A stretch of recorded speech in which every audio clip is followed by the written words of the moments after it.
Hey guys, it's Scotty D. I know it's been a while since I've actually gone over my car, and so I wanted to take this time to go over everything that's changed since the last time and kind of explain everything that I've done to it.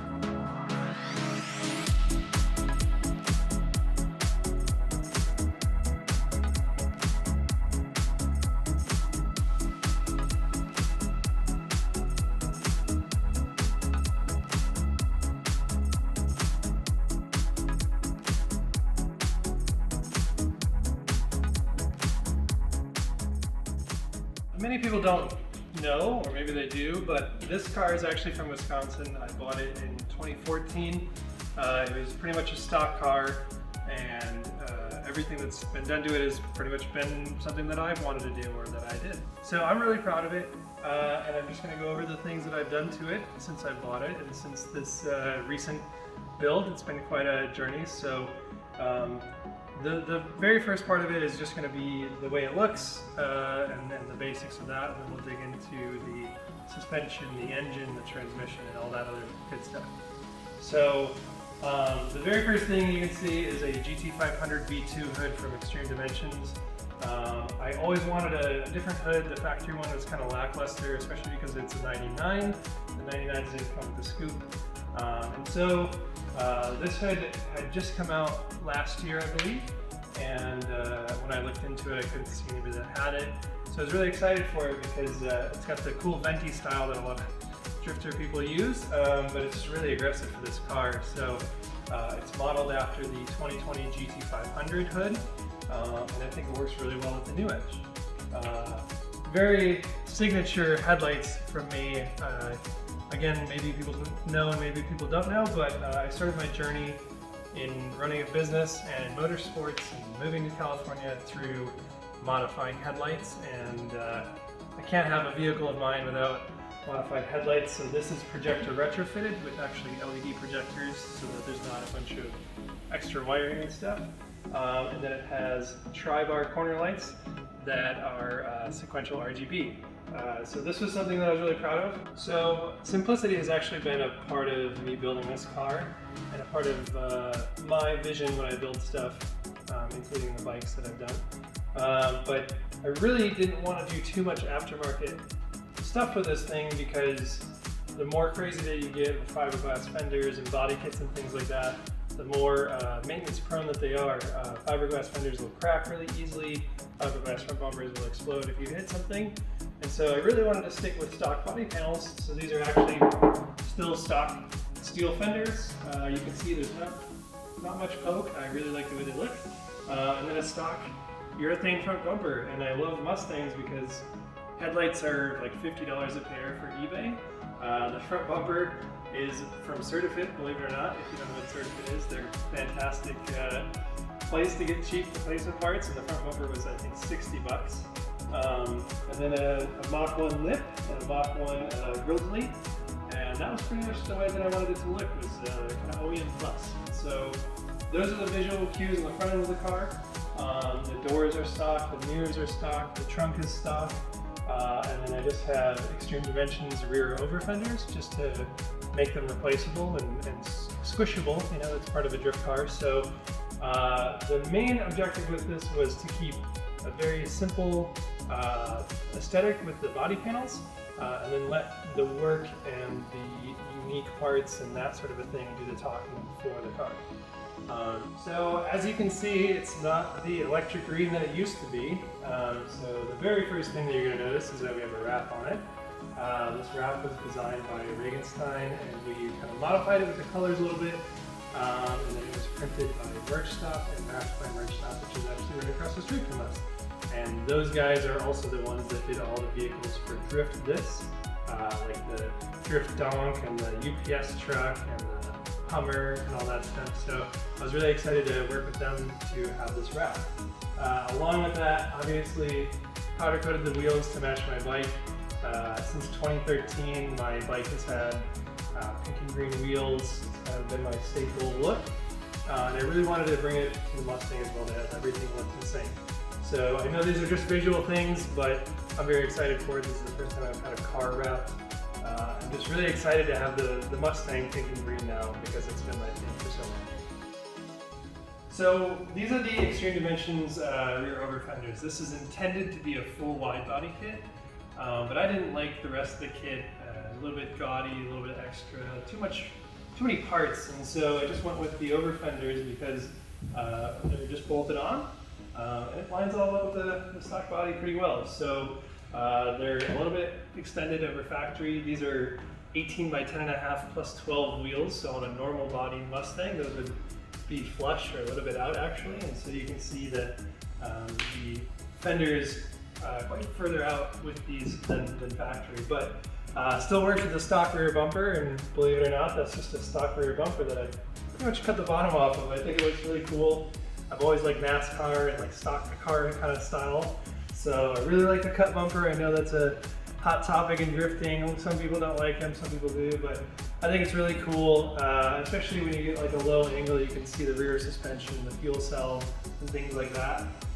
And obviously paired with my self-designed NASCAR style spoiler here, stock car spoiler that I designed a while ago, and it's got the little cutout for visibility and things like that. But I really wanted to keep the body simple, very simple, because you know, things like this rear bumper, and you can see how much it flexes, but in drifting we tend to get close to stuff or even touch stuff with the bumpers, and people touch you with their cars. So I really wanted it to be as flexible and free moving as possible so that it minimizes the amount of damage when a collision inevitably happens. So that's pretty much the way that the body looks. There's a few more things like these side windows that I actually just designed really quick in SolidWorks and then had laser cut. I designed them with some vents in them that I just twisted by hand, and then they're riv nutted and screwed into the window frame here. And oddly enough, you know, because this C-pillar cover kind of covers the back of where this window goes, I didn't want to have to deal with taking this off to take the window off, because sometimes you have to reach in there. And so I just stuck a magnet to the back of it so that the magnet holds the back of the window down. I really like to explore these simple design tasks that you know, you get to be a little bit creative, but also have to fit some criteria, and the window is a part of that. So those turned out really well.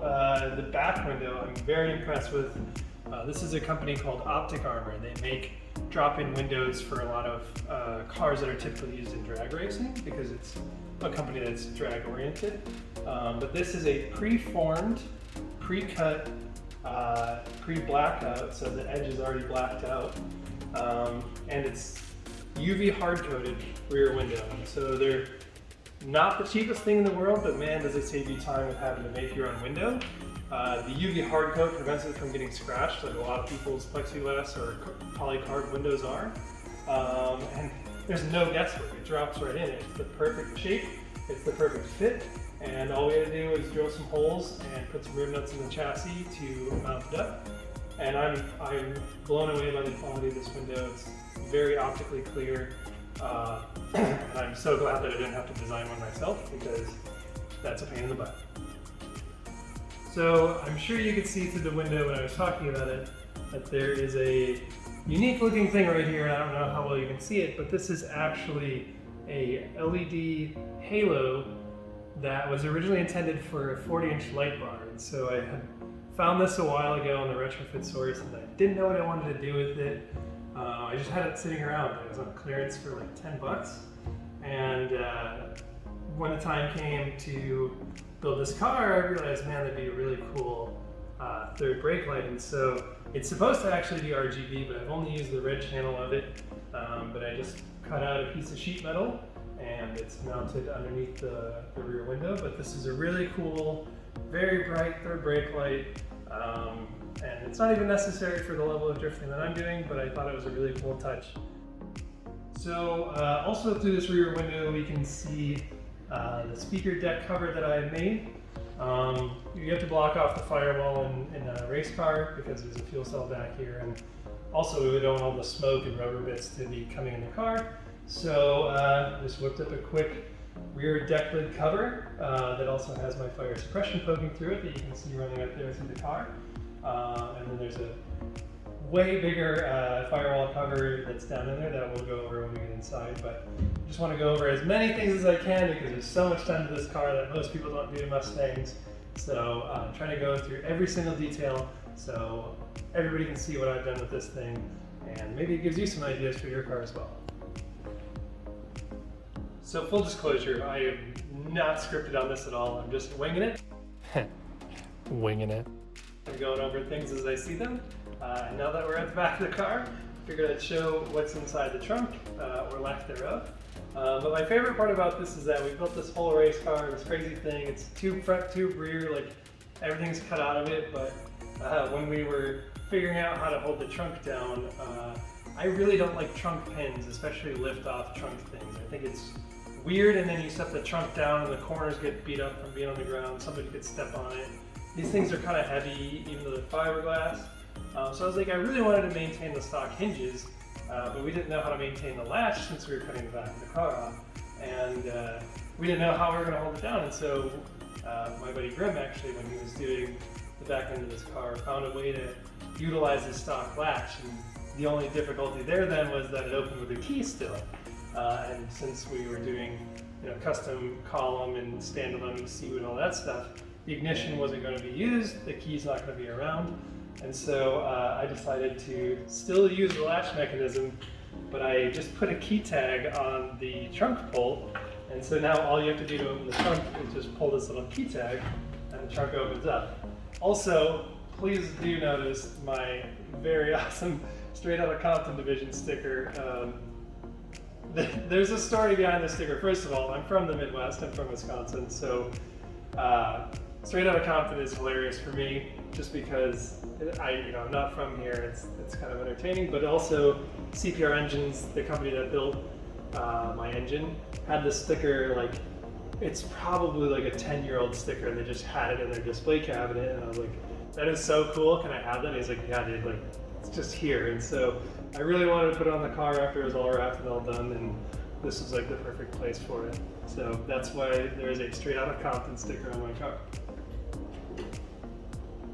So when we go in the trunk, it's a little dirty right now because I drove it, but dirty is very relative because this car is way too nice right now. I can't wait to beat it up. But we can go over everything that's in here. Obviously you can see that it has been cut off and there's been a tube structure added to the rear, and we have a fuel cell mounted in there. And it might look a little weird to some people who are used to a typical fuel cell, but not really. It's just an in-tank pump, so instead of having external inline pumps, it's actually still like a factory-style gas tank that the fuel pump sits down in the fuel. And the main reason I wanted to do that was to simplify the filtration system and also keep the pump cool with the fuel.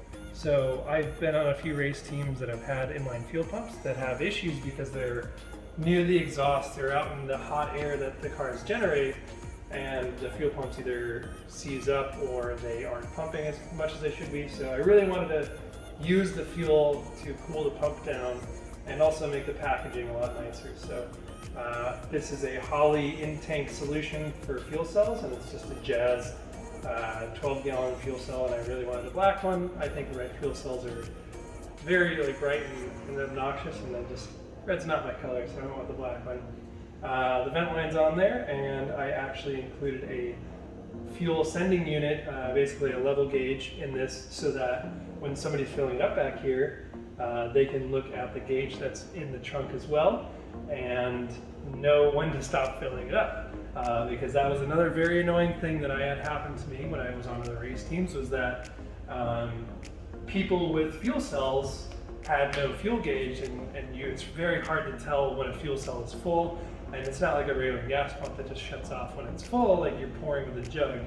And so based on all my experience with FD teams and other program drivers of filling their gas tanks for them and dealing with the exhaust fumes and all that stuff, I really didn't want my team or myself to have to deal with those kinds of things when they fill my tank up. So it's kind of risky in my mind, and it's also just not fun to, on a hot summer day, stick your face into a trunk that has exhaust fumes coming out of it, fuel vapor, just so much heat. And so that's why I decided to put the fuel gauge in there. It wasn't that much more money, it wasn't that much more effort, and now we can know how much gas is in it without having to guess or open the lid and stick your face in it. So the tube structure that Grimm made, Alex Grimm, by the way, if you don't know who he is, he's been on some Hoonigan stuff, but he did a really awesome job. I think that we have a very similar mental space on design and things like that, and I've spoke about the way that he did this before, but I'm very happy with it.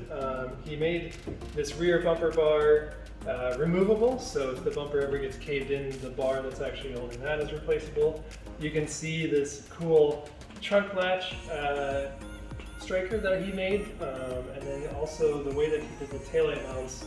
I really love this. This is like the epitome of like good design in my book. It's very spindly, malleable mounts to hold the taillights, so if the car gets hit or it hit a wall, the taillight will actually just move, and I mean, it'll still get damaged, but it'll hang on and have minimal effect on the system here. It's basically all meant to squish and move around easily without disrupting the line or affecting too much of the rest of the car. So I really wanted this minimal design, and he achieved it for me.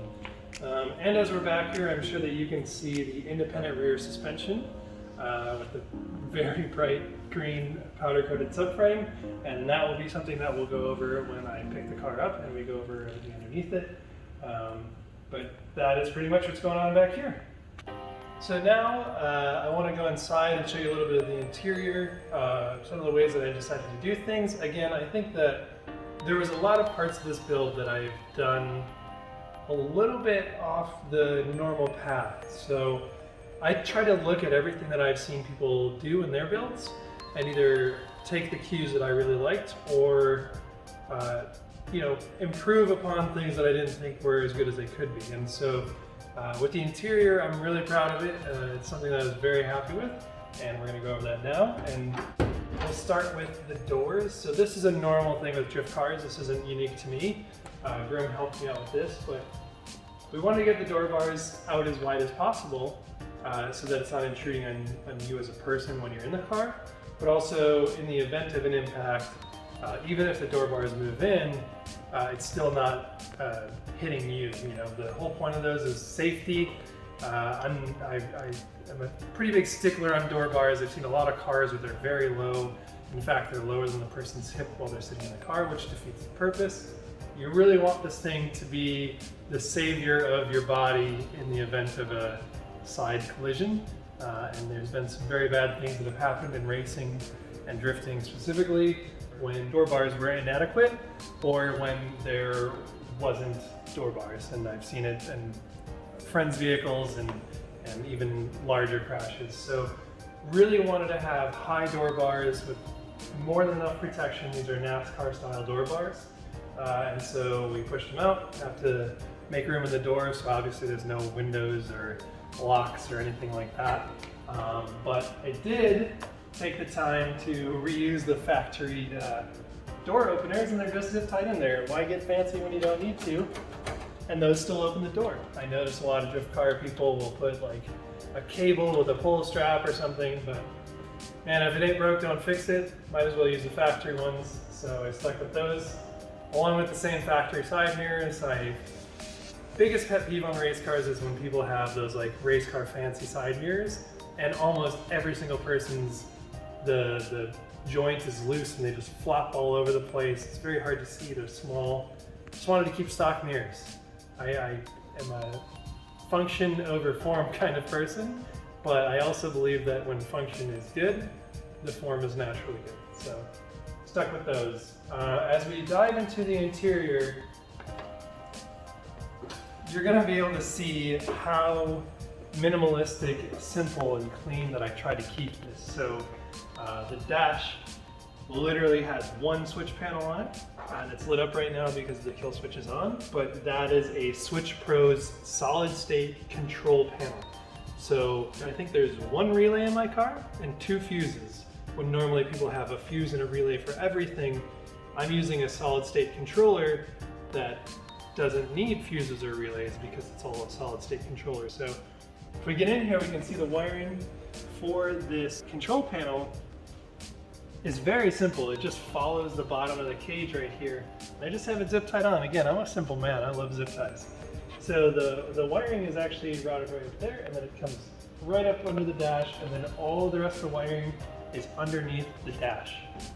There's nothing on the floor. I see a lot of people with their ECUs or their control panels or something on the floor, and when a passenger gets in, you have to like play hot lava or the floor is lava with their wiring or their very expensive ECUs, and that was something that very big cue for me. Like, that is a big no-no for me to have your expensive or sensitive equipment in the passenger footwell. It's not a good thing. So I wanted to make sure that everything was under the dash, away from sight, away from harm, and I can show you this as well. This is another very simple thing that I did. I want to keep things super simple, not bolt on, not anything. I just took a piece of sheet metal and curved it with itself into the glove box position. It's just in there with pressure. I wrapped it with a vinyl, and that's my airbag delete panel. And the best part about this is the ECU is right behind it. So you can see the ECU and the status of the ECU behind it. And all it takes is just a little convincing to get it out of the way. So there it's out. There's the ECU. I love it. You know, the status lights of the ECU are visible. They're not on right now because the ECU is not on, but I wanted to make sure that the ECU was as easy as possible to get to while not being visible or in the way. And so there's no magic to this. It's just a piece of aluminum that goes in where the airbag used to be. So it's really just as simple as pushing it right back in. The same thing with the center console cover that the switch panel is mounted to. That's just a very thin sheet of aluminum that I took a piece of cardboard and matched the shape of that whole panel area, and then just screwed it right back in with the radio screws. I'm trying to keep it super simple. One thing that you'll notice while we're on the topic of the dash is that this car has a dash clock. And you might be saying, if you're a Mustang person, wait a second, it's a new Edge. Those didn't have dash clocks, and you're right. I got a dash out of a 98, I believe. I don't know why. It's the weirdest thing, you know, when you get really involved with a certain model car, you notice the quirks of different years and body styles and model variants. And I was always envious of the dash clock. I have no idea why. I just thought it was a cool looking thing. Probably just because I didn't have one. I'm sure people with SN95s wish they didn't have a dash clock. But so I got a dash from one of those. It's not functional. I would love to someday wire it up to like say something or do something custom with it, but I just think it looks really cool with that. It reminds me of like cheesy mid-90s supercars or luxury cars that had a dash clock. So just a fun tidbit there. I needed to replace my dash anyway, so I got a 98 dash with the dash clock. So I'm going to go actually get on the driver's seat and show you guys the rest of the interior, and then we'll go back to the wiring situation back here, and then we'll move to the best part, which is the engine. But let's go check out the interior for now, and I'm going to get in the driver's seat. So the very first thing that you can notice is that my wheel is hanging here on a steering wheel hook. That's actually what those are intended for, and these are on like Summit or Jegs or eBay for like 10 bucks. And it is one of the best things that you can do if you have a caged race car with a removable steering wheel, because otherwise you're setting it on the dash or on the passenger seat or somewhere that is going to fall down or get scratched up or get dirty from the dash or anything like that. So I just wanted a steering wheel hook. I think it looks really cool, and you can do bonus points and get a second one for a helmet hook. That way, again, you don't have your helmet rolling around the passenger seat. But you can see my Nrg wheel here with the laser engraved horn delete panel that they were kind enough to do for me with my number on there, and then Nrg quick release and this Nrg race hub that they just released. So the race hub is basically a replacement for both the hub adapter and the back half of a quick release, so that you have a much shorter wheel distance, so that the wheel is further away from you. Basically, you can run a deeper dish wheel It's a lot smaller profile. You don't have to worry about the screws coming loose between the short hub and the quick release. These things are really neat, so I'm really glad that they made these for the Mustang because I love the functionality of the race hub, and I'm glad that they're available for you as well now. So I'm going to actually set my wheel off to the side so I can explain the rest. You can see this panel here. It's just a simple 3D printed panel that I designed to cover up all the dead space behind the steering wheel and the column. It was something that I noticed it was kind of ugly with the column just hanging out, and a lot of people who drift Mustangs will get a quick release steering wheel, and so I wanted to design this very simple panel that just snaps into place and stays tight. Along with that, you can see the dash. Obviously, this is the most visually interesting thing about the car, inside here at least, I think. This is a Holley digital dash. It's a 7-inch dash. It pairs with the Holley Terminator ECU, and it replaces my cluster. So instead of trying to get the Holley Terminator to cooperate with the stock Mustang cluster, I was like, you know, I'm just gonna get a very fancy race dash, be baller like that, and so I mocked this up. It's super simple. But I did have to obviously make a mount for it and clear out the gauge bezel a little bit. But there you can see that's what I use for a gauge cluster. So moving on, obviously you can see my handbrake here. This is my own personal design called the Scotidi Edge handbrake. These are available on the website. A little soft plug there. This was a design I came up with a while ago, just started selling recently, like last year. I love it. It's very minimalistic, truss design kind of a thing, but standard handbrake paired with Z32 calipers in the back that we'll go over there. Carbon fiber VMS shift knobs, super race car ricer. But I like it. I like the way the carbon fiber looks. It's simple, it's light, and it works with the Vms Shifter as well. So this is a T56 shifter from VMS. They actually changed the thread pitch so that you have more shift knob options. Normally the Tremec transmission shift knobs are some huge thread that there's not very many knobs for. This one switches it to the very common like Japanese car. I think it's M10 by 1.5 or something. It's just their thread pitch, so I really like this pair combo that they had going on there. And the shift lever kind of matches my handbrake. Now the thing with this shifter is, I'm sure people will notice, is that it's not the shortest throw shifter. I am not a fan of short throw shifters at all. I think that they cause you to miss gears more often than a normal throw shifter. I think this is a very positive field. You know what gear you're in, and it's not awkward to find what gear you need to be in. So it is a standard throw for a T56, but I really like it. And if you look lower, you can see my Sfi Shift Boot from Thermal Control Products. I really like the pattern of it. It kind of matched the idea of what I had going on. And then this super fancy hand bent sheet aluminum transmission cover, because when you LS T56 swap a Mustang, the shifter is actually moved backwards a little bit, so you can't use the factory hole. And also with no console or anything here, I needed a way to separate the bottom of the car from the interior, and so I made this very simple sheet metal cover. And things like this, again, it's just super fun for me to be able to like craft up things like this. And I don't think I would ever sell a product like that, but it was fun to come up with that. And it's just held in with, again, 4 screws and riv nuts. So that was a really fun thing to design as well.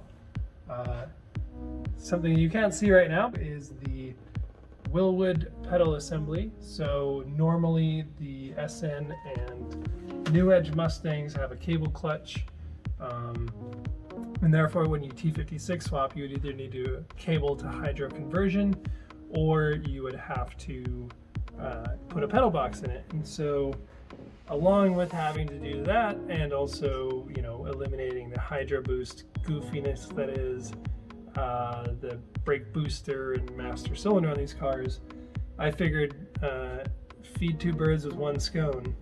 I'll put a pedal box in it and fix both of those issues. So this is a hanging Wilwood pedal assembly with the master cylinders in the engine bay, and I think it looks pretty cool, and it does the job that I need it to.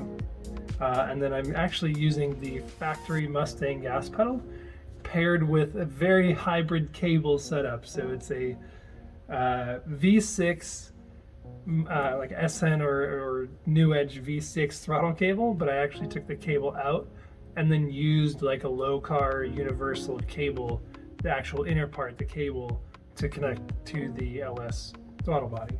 So I put a pedal stop on it so that I don't over pull the cable and maybe pull it out of the ferrule that it's in, or stretch the cable or anything like that. So I made a little pedal stop for that, and I think it looks really cool. It's very simple, and I'm a big fan of hanging pedals. I don't like floor mount pedals because you rarely get the height right for your feet. You know, you have to elevate your feet higher than the fulcrum of the levers, and with the limited amount of space that you have in a car, it's kind of hard to get that. So I really like hanging pedals. I know there's more work to install them, but definitely think it's worth the effort. I definitely think that putting a pedal box in a car, especially these cars, if you do a T56, like a hydraulic clutch, is much better than buying the weird cable to hydro conversions. I think that those are way too expensive for what they do, and pedal assemblies are very cheap. I think it was, with master cylinders, about $400 for this pedal assembly. So very simple thing to do, or very inexpensive thing to buy. Not super simple to do, but also not the worst thing in the world. So you can also see this fire pull lever here. So in the competitive levels of drifting, we need to have a fire suppression system now. And so I went with a Spa Technique Nomex, I believe it's called, fire suppression system. So the Nomex basically is a hassle-free, harm-free fire suppressant that is expelled by nozzles that are over the car. But most fire suppression systems use like a halon or something, and those are electrically conductive, which can cause electrical shorts or things like that when you deploy them. They're also corrosive, and so they'll eat up things if they spray on it. And so I really wanted to go with this Nomex fire suppressant, because if it ever gets pulled, at least none of the stuff in my car will get destroyed, and I won't be choking on it, and it won't ruin anything. You'll also see a very special thing to me, a note from Josh Mason up here that says "Don't suck." He was helping me put my car back together, and this was on the dash, and so I decided to save it and stick it up here on the ceiling so I remember to not suck, according to Josh. And obviously you can see I'm sitting in an Nrg Halo Seat. These are FIA and SFI certified seats, which is a requirement for the Pro-Am level drifting that I am participating in. And Nrg has been a fantastic partner through my learning experiences in drifting and throughout this build. And I love this seat. It fits me. I'm a tall guy, but I'm not very big, so it's a good fit for me. They provided me with this passenger seat that just so happens to have a very similar pattern on the cushions as I do on my dash and my airbag delete. I'm running the Nrg Hans compatible cam lock 6-point harnesses. These are needed when you run a Hans, and in the level of drifting that I'm at now, we have to wear a Hans device. And I'm using Nrg seat brackets to bolt them into the car.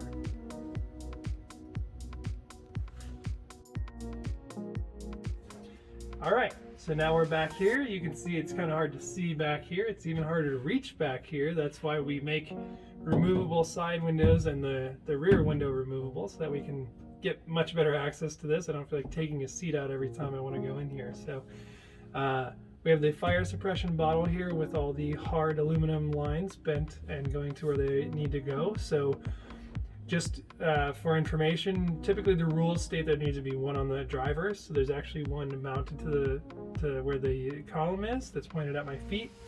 The one that goes up there is pointed at the fuel cell, and then there is one in the engine bay that points right at the fuel rails in the intake manifold, because typically if there's going to be a fire in the engine bay, it's probably from fuel, and we'll stop it at the source. So it's, again, riv nutted in. Love them riv nuts, mounted with some M6 hardware, and you can see the cable coming from the front where the pull handle is. And over where you are is where the battery box and the rest of the wiring is. It is opposite the driver to counteract some weight. And then another very unique thing that I have that I don't think many people do, but it is a continuous 200 amp solenoid. So instead of having a big clunky kill switch like a lot of people do, where you actually run a giant cable wherever it needs to go, and now that the rules state it needs to be on the driver's side, that's even more for a battery cable to go depending on where the battery is. Instead of running big thick battery cables all through the car and up to the engine bay and having to cut all those holes and deal with all that, I'm actually using a 200 amp continuous solenoid, which is basically a relay, and then a tiny little flip switch up at the front for my kill switch. So there's nothing that says you can't do that in the rules. There's a lot of people who do that. Some people will use a solid state kill switch, the same idea as my control panel. I already had this from a while ago, so I didn't want to spend the $200 on a solid state one, but if I had to build another car, I would have a solid state kill switch. So that's pretty much all that's going on back here. I also have my very large firewall panel, but again, it's very thin aluminum. It wasn't meant to be a heavy, big, bulky piece, just to cover up the space that's back there. That's usually where the trunk to rear seat opening is. So again, I just wanted to do some simple touches, put some vinyl on it, and have it be cohesive with the rest of the interior. So it has the I guess you would call it a geometric pattern on it, but I think it looks really good. It's very simple and classy, super minimal, and you can see by the lack of things that are on the inside of the car right here. You can also see, sorry, forgot one more thing here, my nifty little harness setup. So again, with keeping the paint kind of nice on the cage and just tying in some very little visual things. If you don't secure a harness, it'll slide around like side to side, and so I put a piece of vinyl on here so the zip ties don't dig into the paint, and so it just has some visual appeal, but the zip ties prevent the harnesses from moving side to side, and then you zip tie all the excess up, so it gives a real clean, simple look. And yeah, that's pretty much it for in here, and we're gonna now move on to the part that I'm sure a lot of people want to see, the engine bay.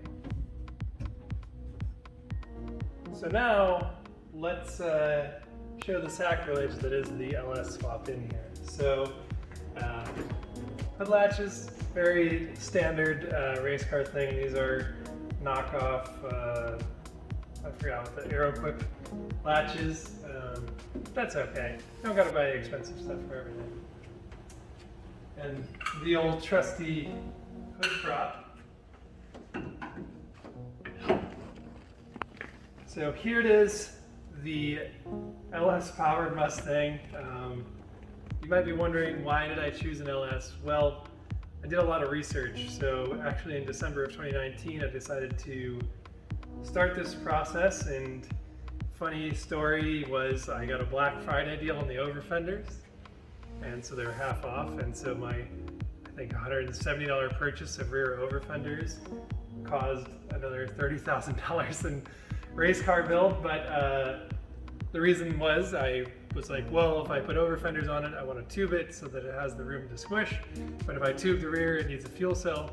If it needs a fuel cell, then I have to either do a returnless style to the 4.6 that was in it, which would cost another, I think after everything it would be about $1,000 to do a return, to make that returnless fuel cell, or to make a return style. It was something similar, I don't remember exactly. So I started going down this rabbit hole of like, man, like making the fuel cell work with the engine, because the 4.6 is a returnless style system using the stock pump, and so it pulse width modulates the stock pump. This is boring, nerdy stuff, but the stock ECU basically of a 4.6 pulses the fuel pump to get the fuel pressure that it needs to. It reads fuel pressure and pulses the pump faster, slower, based on the fuel pressure it's trying to achieve.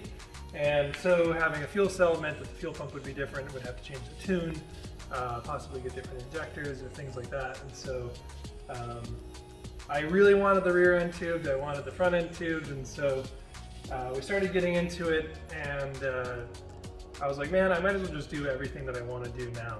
And so it's been a lot longer of a journey than I anticipated, but that's what makes this so much fun, is all the learning that comes along with it. So the reason that my car looks the way it is now, and the reason it has everything in it, is because I bought $170 rear over fenders. So after all that debate of spending the money on the 4.6, I had done research previously of why, or like how to make horsepower with the 4.6. And the thing is, you can boost them and they make power with boost. It's just, I don't like forced induction. It adds heat, complexity, maintenance, and weight to a car that could otherwise make the same power with a higher performing naturally aspirated engine. So when I looked into naturally aspirated 4.6s, I wasn't finding information that I liked. I wasn't finding results that were satisfying to me. And after more research, it turns out that the head flow of a 4.6 is very bad. For example, a factory LS2 or most LS heads, like on the worst end of things, will flow 230 CFM on the intake side, which basically your intake airflow is really representative of how much horsepower you can make NA. And so a crappy LS head makes like 230 CFM on the intake side, and the factory 4.6 heads flow 180 CFM. So there's a very large gap of airflow. It's also a much smaller engine, a 4.6. So the odds are very against the 4.6, even the 4-valve. Not a very well-performing engine, not to mention the fact that if you go to a 4-valve, now you have 4 cams. So if you want to improve performance with cams, that's 4 times the cost of an overhead valve engine. The parts aren't as easily available, so I had done talks of making bigger power in my past, and I talked to people. I was thinking about Coyote, but Coyotes are large, they're very expensive, and again, they have the same 4-cam problem. Parts availability is less because they have been around less. And so, you know, I'm not a Ford fanboy per se, so I didn't really care about putting an LS in here. And so after evaluating all the options, it was like a really good idea. A lot of people did track of LS swaps. It's a very small, very light engine. It's a big output compared to the Ford motors. This one's a 6-liter. You can get LSs that are 4.8, 5.3, 5.7, 6.0, 6.2, 6.7, and a 7-liter. So there's a wide variety of LS engines. They all take up the same space. So I really, you know, was like, man, you know, LS is a good option, and that way I can have a good trans behind it, because I blew 2 T45s up, and TR3650s aren't any better.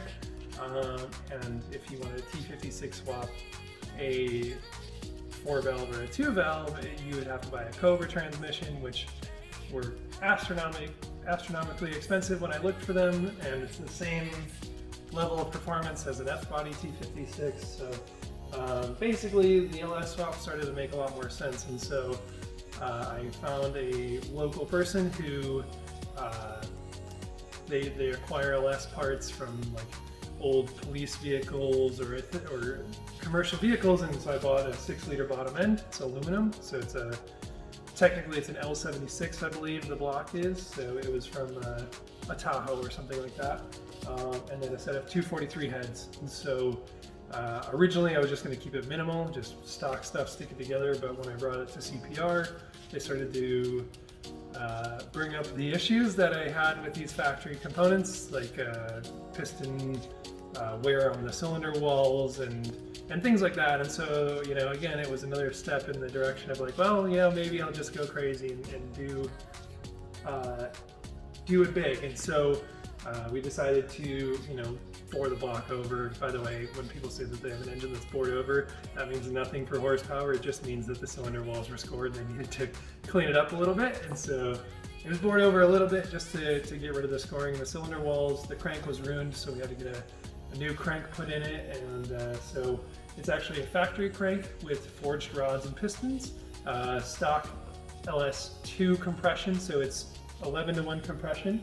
I got the heads ported and the whole head package from Texas Speed, so it's their like 2.5, stage 2.5 or whatever it is. It's larger valves, it's double valve springs, titanium retainers, stronger valves, and a lot more head flow. So these heads flow, I think it's 315 CFM, which is pretty good for a 243 cathedral port head.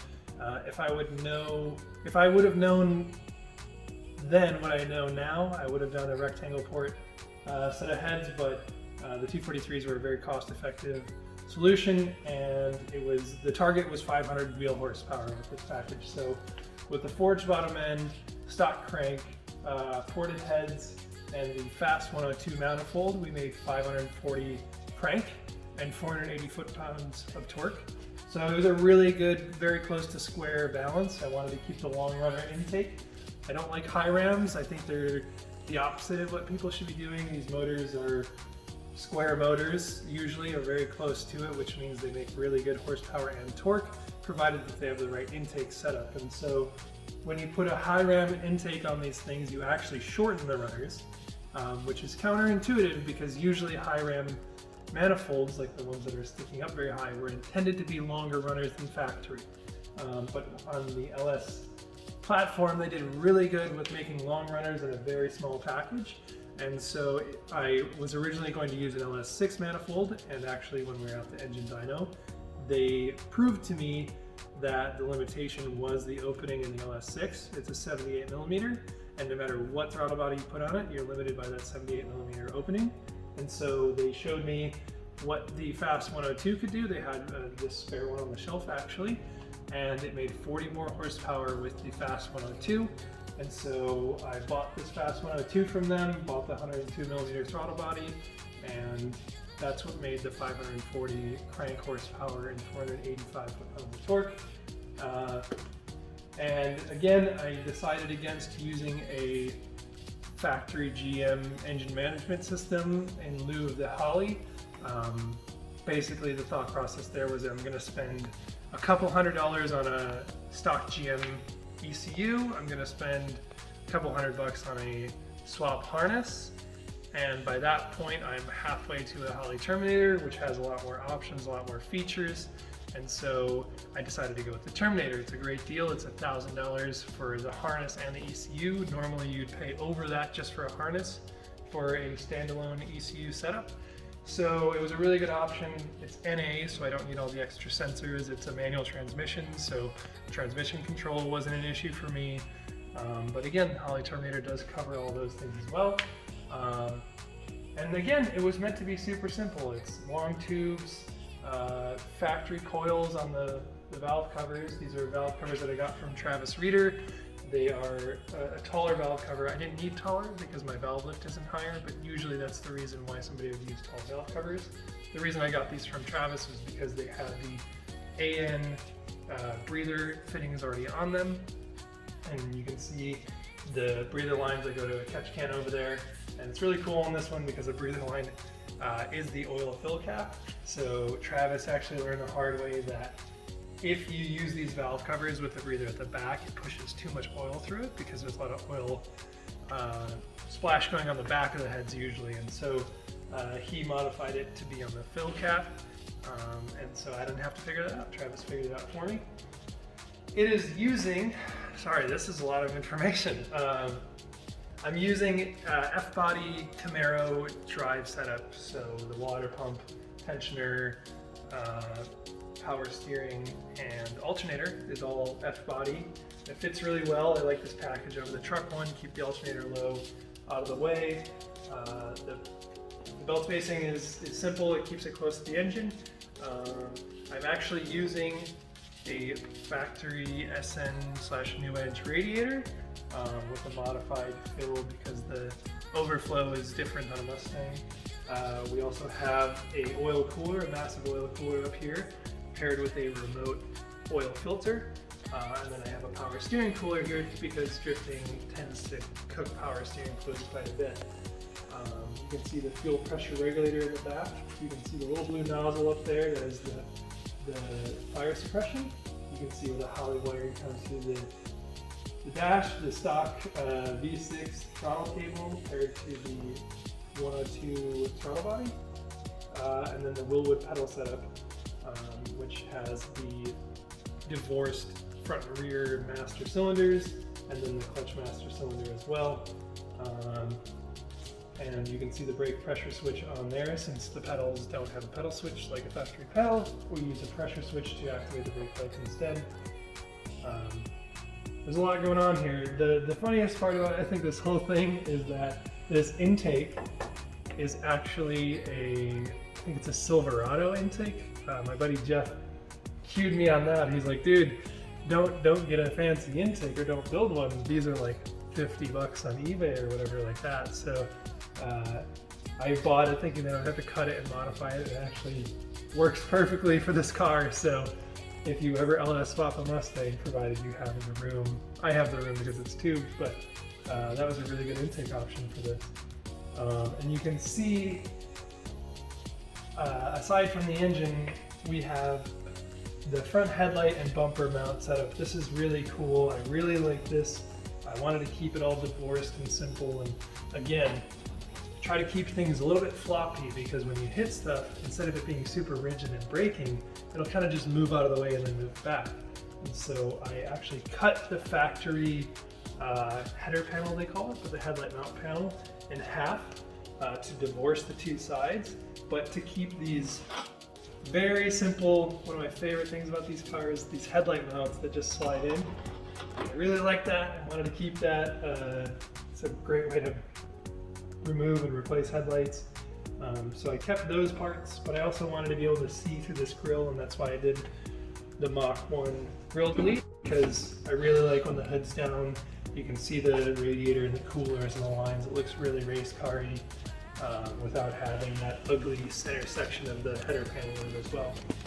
The bumper bar is just a bolted on piece, and the bumper is literally zip tied on by 8 zip ties. There's 2 up here and 3 on each side. Again, judge all you want, but the goal is simplicity and functionality. People have bumper clips, they'll have like mounts or different things going on for the way they secure their front bumpers, but no matter what, when you hit something, your bumper's going to want to try to fall off, and I'd rather have it just break a few zip ties than ruin a mount that you then have to fix at the track with most likely zip ties. So skip the middleman, go straight to zip ties. Super easy to get off if you want to pull it on a trailer or need to get underneath it. So zip ties are a very inexpensive mounting method for that. As we go to the suspension up here, you'll see some Maximum Motorsports caster camber plates. These have been a little bit modified to be able to bring the camber out a little bit more. And then underneath, we've modified the strut towers to allow that camber adjustment as well.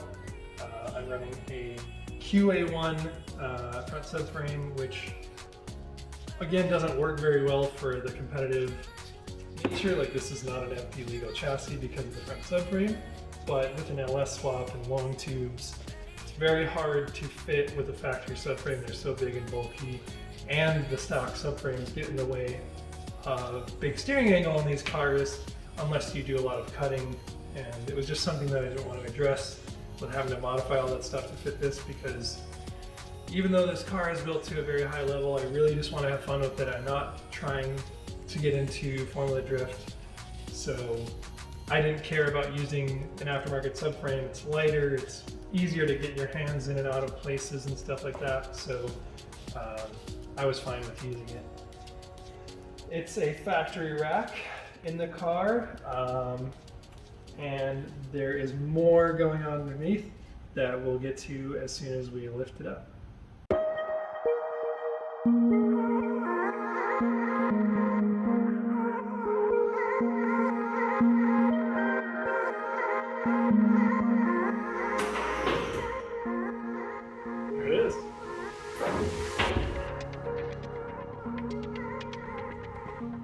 Remember to always set your lift down back on the stops. We'll have to get a light under here so we can show more, so let's get that first. Alright, so now we're under the car, and believe it or not, the underside of the car is just as pretty as the rest of it. Just because it's brand new right now, I'm sure this will get completely destroyed after a few dirt drops or mishaps, but for now it's pretty. That's why I wanted to do the video now. As you can see, we have my quick angle kit on here. So this, I'm gonna have to go over this because it's my product, but this is just a plate lower arm, extended tie rods, the bolt-on component for the spindle. If you don't know, now you know, but it's a pretty good amount of angle for a factory bolt-on thing. Got some steering stops in it. Factory rack again, just a replacement rack, but that's what we have going on there. We have a solid steering shaft from Maxim Motorsports going from the column to the rack. We have the QA1 subframe, again powder coated green because I'm super extra and I have to powder coat everything. Under here we have this Canton pan, so this actually is not an LS pan, this is a swap pan. I totally forget what the part number is. Sorry if you're wondering what it is, I don't know. These headers are just I think they're speed engineering or something. All the LS swap headers are very similar. I think a lot of people knocked each other off, but that's what these are, 1 7/8 primaries to a 3-inch collector, V-banded to the rest of the exhaust, which isn't very much. But another thing that I've done that is not similar to what people do is this is an H-pipe exhaust and not an X-pipe. I don't like the raspiness and the high tone of an X-pipe, and I also like the low-end torque gains of an H-pipe. So that's why I went with this. So if you hear it, it will still sound like an LS, but it's not going to be as whiny as a lot of people's swaps or a lot of people's LS engines. So that's what we have going on down here. I painted the whole underside of the car. When I got the top of the car painted, they actually didn't paint the bottom because it was a bare shell and they had it sitting on a dolly. And so I had to lay underneath it with a bunch of cans of spray paint and spray paint the bottom of the car. But I got color match paint, so it's all good. It does have, excuse me, sorry. It does have Cobra front brakes, so it's got the 13-inch front rotors and then the 2-piston Cobra brakes. It has a T56 from a 98 to 2002 Camaro. Very standard F-body T56 that is becoming increasingly hard to find. I got lucky actually on a road trip to go pick up some other parts. I was searching on Craigslist as somebody else was driving, and I found a SFI bell housing. So it has this McLeod SFI bell housing, and there's an ACT twin 6-puck unsprung clutch underneath there. And you might think, man, that's gonna be impossible to drive, but it is so wonderful. It feels like a factory Honda Civic clutch. Very nice, feels good. Yes, there's a chance of driveline shock, but I haven't experienced it yet. And plus, the T56 and the Ford driveline are very stout, and so I'm not really worried about damaging anything like that. The slave cylinder is a factory GM slave cylinder with AN lines up to the clutch master and to a bleeder that I have behind the engine. I am using an AJE transmission mount. This is meant for swaps. It's got some adjustment in it so you can place the things in the places that they need to go. If you're wondering, how did you know driveline angle and all that kind of stuff? It just works. Didn't have to really do any figuring, so it worked out really well. I have the drive shaft safety loop here, and luckily these cars have been used for much more than drifting, and so there was already like a correct fitment version of this drive shaft safety loop, and so I think it's like 45 bucks for this thing, but it worked out pretty nice. Just drilled some holes in the floor and bolted it in. It actually used to have subframe connectors on it. I don't want to zoom in too much on that, but before I was trying to make it according to FD rules for the LS and the subframe thing, and they don't allow chassis reinforcement, so I had to remove the subframe connectors. So, oh yes, and also the exhaust is probably the ugliest part of this car right now. Mainly because this was the exhaust that was on there for the 4.6, and we kind of cobbled it to work with this engine. So it's not my first choice of exhaust, but it works for now. It's got some funny double V vans on it, but it works. It makes noise come out of the back of the car. The drive shaft, oddly enough, through all of this, building this car and experimenting, so knowing a T56 has the same output spline across the board, I was like, man, I wonder if a Cobra drive shaft would work since it has independent rear suspension.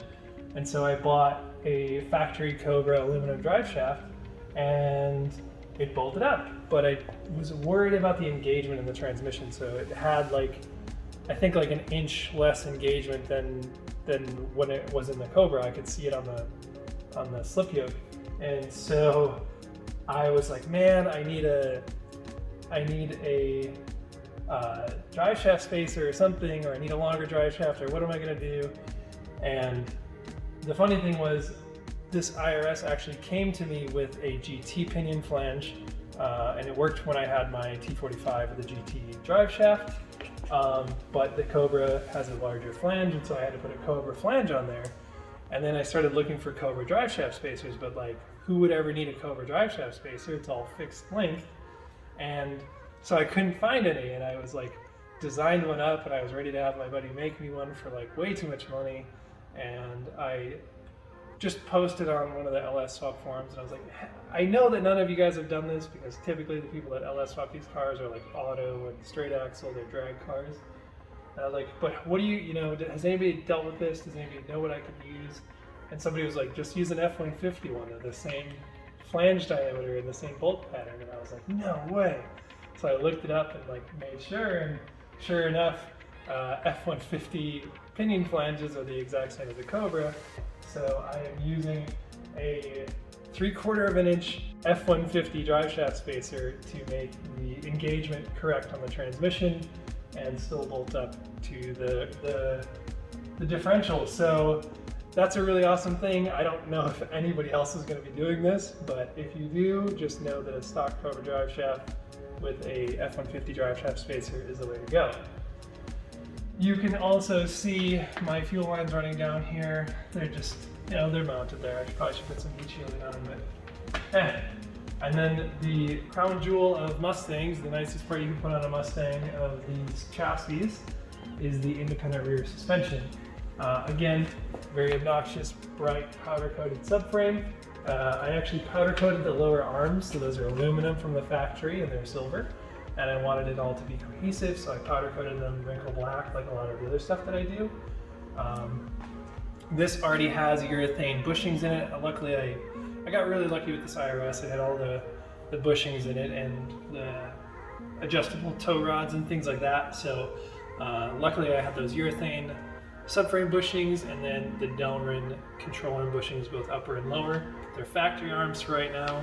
It kind of sucks because you can't dial out all of the camber when you run really low. And so I plan on developing different arms for this, especially if I break one, but for now it's all the factory stuff.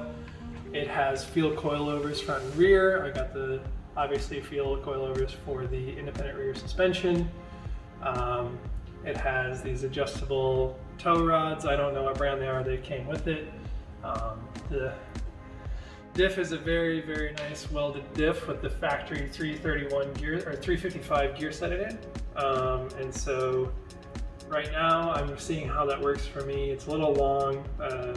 Second gear is good enough for most tracks, which I really would like to get into third and some stuff, but that's where we're at with that. It also has both 0304 axles in it. Actually no, one is a 01 and one is a 0304, and so this is a very interesting thing. New cars do it a lot. Using two different axle shaft diameters reduces wheel hop because it reduces resonance, so that's why I wanted to do that. And it has my IRS Z32 dual caliper brackets bolted on here. So On a factory straight axle Mustang, you can't use very good calipers because there's pad knockback from the C-clips in the axles, but when you go to an independent, there's no movement. So because there's no axle movement, I wanted to do a nicer caliper than the factory Mustang calipers because they're not very good for handbrakes. And so I went with the Z32 calipers for that. And I think that's pretty much it for the car. I think I've gone over everything that I could.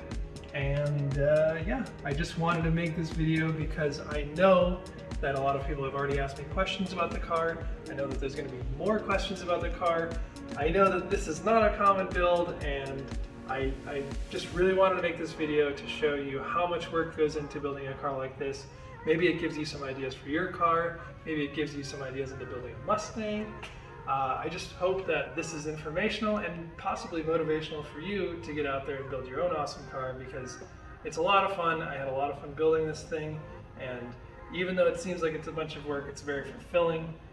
This was the first time I had torn a car down to bare frame and built it back up, so it was a very challenging but very rewarding experience. And I'm really excited to have something that's this pretty. I know it won't be pretty for long, but I wanted to show it off while it still was.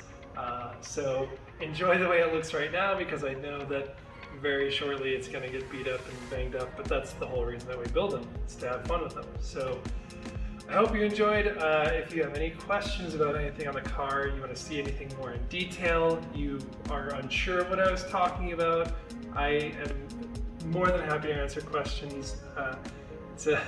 It's a trait of mine that I really like helping people. So if you are wondering about any of this stuff, or just would like me to explain something more, please feel free to send me a message or comment on this, or whatever you gotta do, but I am more than happy to help you out. And I appreciate everybody who enjoys this, just gives me the positive feedback on it, or maybe even some negative, but I really enjoy seeing that what I do brings people joy and inspiration.